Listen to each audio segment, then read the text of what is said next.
Hello students. अब हम शुरू करने जा रहे हैं एक्सरसाइज 10.2। ठीक है, तो इसके बेसिक के बारे में मैंने पहले बता दिया था।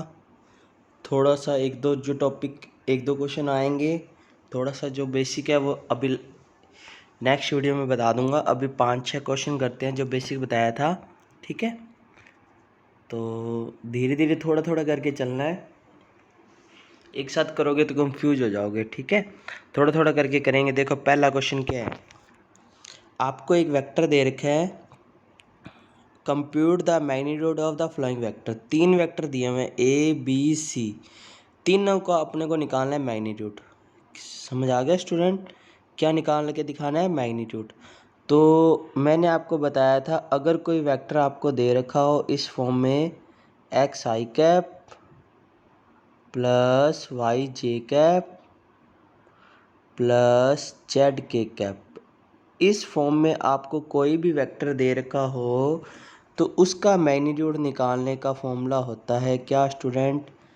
आई के कोफिशिएंट का स्क्वायर यानी एक्स का स्क्वायर प्लस जे के कोफिशिएंट का स्क्वायर यानी वाई का स्क्वायर प्लस के कोफिशिएंट का स्क्वायर यानी जेड का स्क्वायर। तो ये होता है किसी भी वेक्टर का मैग्नीट्यूड निकालने का फॉर्मूला। तो ये सारी एक्सरसाइज में यही लगेगा, ध्यान रखना। आई के कोफिशिएंट का स्क्वायर कर दो, जे के कोफिशिएंट का स्क्वायर कर दो, के कोफिशिएंट का स्क्वायर कर दो।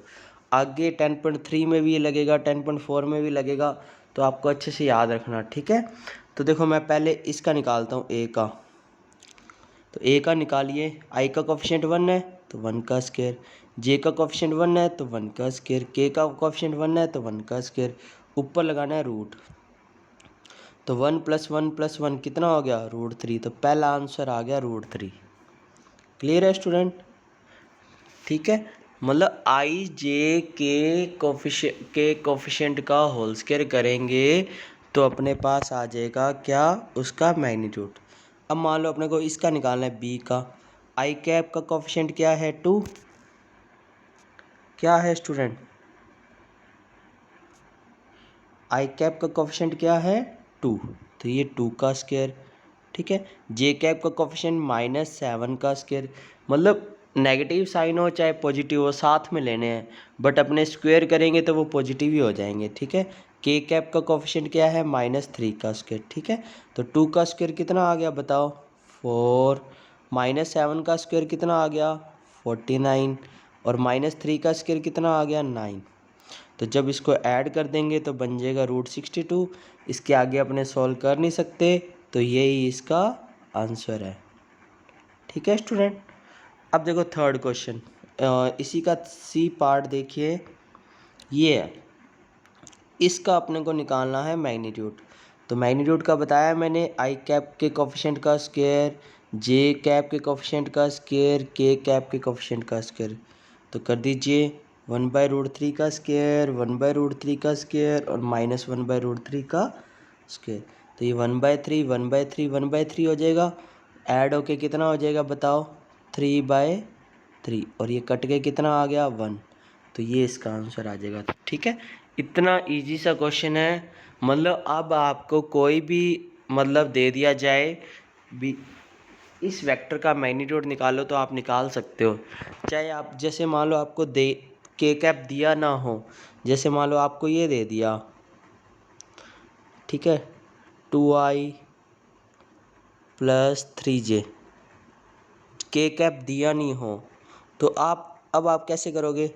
चलो मान लो यहाँ के कैप दे दिया, ठीक है, 2i + 3k कैप, जरूरी नहीं है जे कैप दिया हो, तो भी इसका मैग्नीट्यूड क्या निकलेगा बताओ? 2 का स्क्वायर 4, 3 का स्क्वायर 9, और जे कैप नहीं है तो जीरो चाहो तो लगा सकते हो, नहीं तो कोई बड़ी बात नहीं है।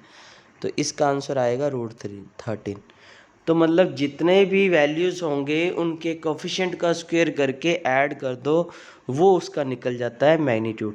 ठीक है, जैसे मैंने आपको वेक्टर बताया था, जैसे ये पी पॉइंट था एक्स वाई, अगर 2D में लें तो एक्स और वाई लेंगे अपने ऐसे, ये था एक्स आई कैप, ये था वाई जे कैप, ये था 0 0, और इन दोनों के बीच डिस्टेंस थी root X square plus Y square, वही इसका मैग्नीट्यूड होता है, ध्यान रखना, ठीक है।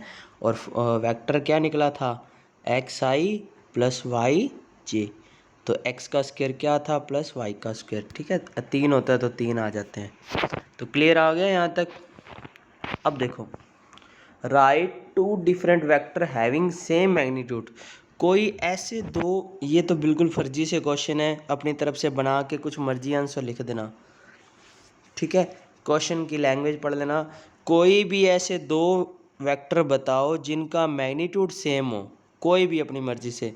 मान लो ये ले लिया मैंने, क्या ये दोनों अलग अलग है ना, अलग अलग, बट इनका मैग्नीट्यूड सेम आ रहा है। देखो जैसे मैं इसका निकालता हूँ मैग्नीट्यूड, निकालो। आई कैप का कोफिशिएंट 1 है तो 1 का स्क्वायर, जे कैप के कोफिशिएंट का -2 है तो -2 का स्क्वायर, के कैप का कोफिशिएंट 3 है तो 3 का स्क्वायर।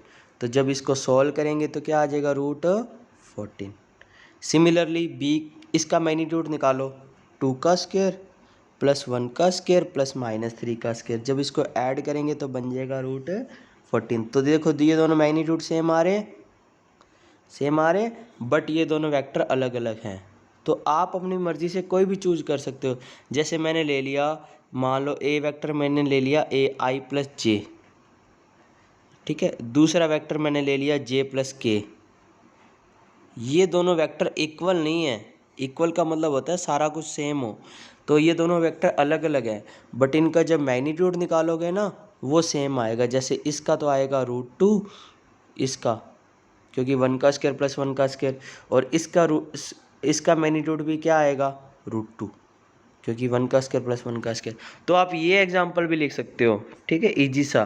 तो कोई भी आप एग्जाम्पल अपनी तरफ से बना के लिख सकते हो जिसका मैग्नीट्यूड सेम हो बट वो वेक्टर अलग अलग हो। क्लियर है स्टूडेंट। तो बिल्कुल इजी सा क्वेश्चन है, क्वेश्चन नंबर 2।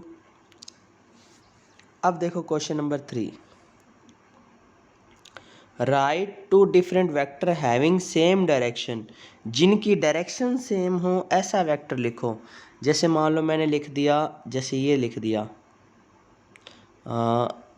जैसे मैंने यहाँ पॉइंट ले लिया, जैसे मान लो O और P पॉइंट यहीं ले लिया, तो OP वेक्टर जैसे ये 2 डिजिट तक ले लिया, तो ये X होता है, ये Y होता है, ये Z होता है।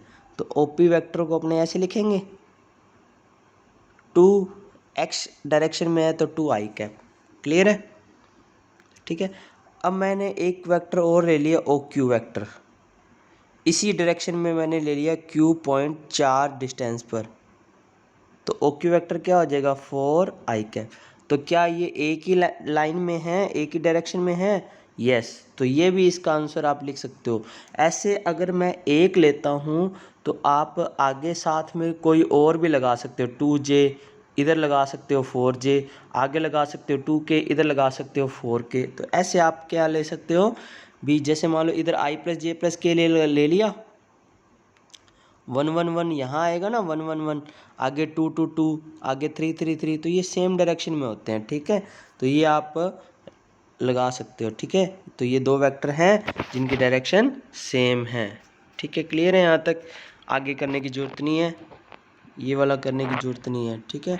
और ये अभी 13 क्वेश्चन में आएगा तब आपको बता देंगे डायरेक्शन कैसे निकाली जाती है, ठीक है। सिर्फ आपको ये एग्जांपल लिख के बताने हैं भी, हाँ ये दोनों पॉइंट की डायरेक्शन सेम हैं, बट ठीक है। नेक्स्ट क्वेश्चन देखो, find the values of x and y so that these vector are equal. तो अगर इक्वल होते हैं तो ये एग्जांपल में भी आ चुका है, x की वैल्यू हो जाएगी 2 और y की वैल्यू हो जाएगी 3, तो ये इसका आंसर आ जाएगा। अगर कोई दो वेक्टर इक्वल होते हैं तो उसके करस्पॉन्डिंग कंपोनेंट भी क्या होते हैं, इक्वल होते हैं, ठीक है स्टूडेंट। बिल्कुल इजी सा क्वेश्चन था ये तो। 5th देखो, दो पॉइंट, जैसे देखो, find the scalar and vector component of the vector initial point. Initial मतलब जहाँ से वो वेक्टर शुरू हो रहा है, और एंडिंग पॉइंट टर्मिनल पॉइंट जहाँ वो वेक्टर ख़त्म हो रहा है, जैसे P से Q की तरफ जा रहा है। पहला पॉइंट आपको दे दिया 2,1, दूसरा पॉइंट आपको दे दिया -5,7। तो बताइए P Q वेक्टर क्या होगा। तो मैंने आपको फॉर्मूला लिखवाया था, 2 पॉइंट से जाने वाले वेक्टर का फॉर्मूला होता है x2 माइनस x1 आई कैप, y2 माइनस y1 जे कैप, और z होगा तो लगा देंगे, नहीं तो नहीं लगाएंगे। इसमें x और y दो ही हैं तो सिर्फ इतना ही लगेगा, ठीक है। तो लगा दो फॉर्मूला। x2 कितना है -5, x1 कितना है -2, तो ये -5 -2 आ गया।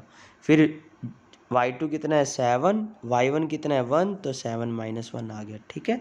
तो ये फॉर्मूला लग जाएगा। तो ये इसका आ गया वेक्टर फॉर्म। क्या आ गया?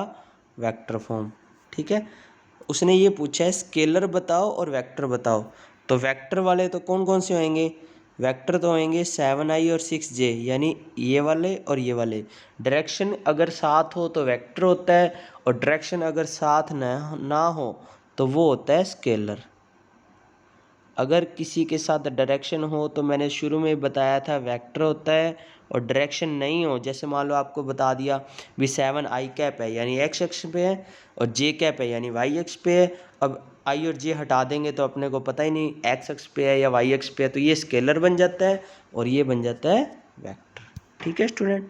तो ये आपको वेक्टर और स्केलर कंपोनेंट बताने थे, समझ आ गया ये।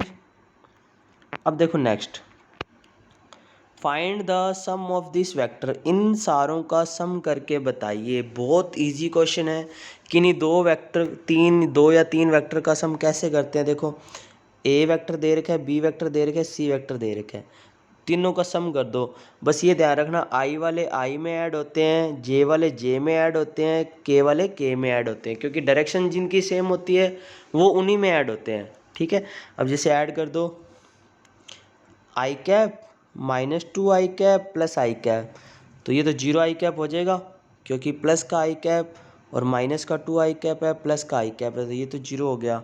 आगे देखो, -2j प्लस 4j -6j, तो माइनस का 2j प्लस का 4j माइनस का 6j, तो इसको ऐड करके देखना कितना आएगा। -4j बच रहा है कुछ, क्योंकि 2 और 6 8 हो गया, 8 माइनस का हो गया और प्लस का 4 है, तो माइनस का 4j बच रहा है, ठीक है। और के कैप अगर मैं लूँ तो प्लस का के कैप प्लस का 5k कैप माइनस का 7k कैप, तो 5 और 1 6 हो जाएंगे, 6 में से 7 गया -1k कैप, तो ये इसका आंसर आ जाएगा। बिल्कुल ईजी सा क्वेश्चन है, दो वेक्टर का सम अपने को करके दिखाना था। नेक्स्ट क्वेश्चन देखो, यूनिट वेक्टर। यूनिट वेक्टर का मैंने आपको फॉर्मूला बताया हुआ है। अगर कोई वेक्टर आपको दे रखा हो, ठीक है, कुछ भी दे रखा हो, तो यूनिट वेक्टर निकालने का फॉर्मूला होता है, ये कैप लगता है उसके ऊपर, कैप, उसका फॉर्मूला होता है, वेक्टर तो वैसे का वैसे लिखना है, बस नीचे उसके मैग्नीट्यूड का डिवाइड कर दो। क्या कर दो? उसके मैग्नीट्यूड का डिवाइड। तो ये यूनिट वेक्टर का फॉर्मूला होता है। क्यों होता है? यूनिट वेक्टर की डायरेक्शन मतलब डेफिनेशन ये होती है, जिसका मैग्नीट्यूड 1 हो उसको यूनिट वेक्टर बोला जाता है। तो अगर मैं इसका मैग्नीट्यूड निकालूं, इसका मैग्नीट्यूड करूं, तो इधर भी करना पड़ेगा, तो ये कट के 1 हो जाता है, ठीक है। तो इसलिए ए वेक्टर का जो फॉर्मूला होता है यूनिट वेक्टर का, वो ये होता है, ये आप याद रखेंगे, ठीक है। तो ए वेक्टर तो अपने को दिया हुआ है, मैग्नीट्यूड निकालना आपको पहले क्वेश्चन में सिखा दिया। आई कैप के कोफिशिएंट का स्क्वायर यानी 1 का स्क्वायर, जे कैप के कोफिशिएंट का स्क्वायर यानी 1 का स्क्वायर, के कैप के कोफिशिएंट का स्क्वायर यानी 2 का स्क्वायर, तो ये आ गया √6। अब √6 का इस सारे में डिवाइड कर देंगे बस, ठीक है। ये फॉर्मूला लगा देंगे, ए वेक्टर अपॉन ए का मैग्नीट्यूड, तो √6 का डिवाइड कर देंगे, तो ये आंसर आ जाएगा। एक एक लाइन के आंसर हैं बस, सबसे इजी चैप्टर है, बस थोड़े से फॉर्मूले आपको याद रखने हैं, उसके बाद इस चैप्टर में कोई भी प्रॉब्लम नहीं है। ध्यान से एक एक चीज़ आप अच्छे से करेंगे तो इस चैप्टर में कोई भी प्रॉब्लम नहीं आएगी आपको, ठीक है। बस फॉर्मूले हर एक्सरसाइज में दो तीन फॉर्मूले हैं, और 10.4 तक ये एक्सरसाइज है, तो जल्दी से ख़त्म हो जाएगी, ठीक है। फिर इसके नेक्स्ट वाला चैप्टर भी इसके जैसा ही है, ठीक है। तो आज के लिए इतना ही, बाकी करेंगे नेक्स्ट वीडियो में। Thank you, have a nice day.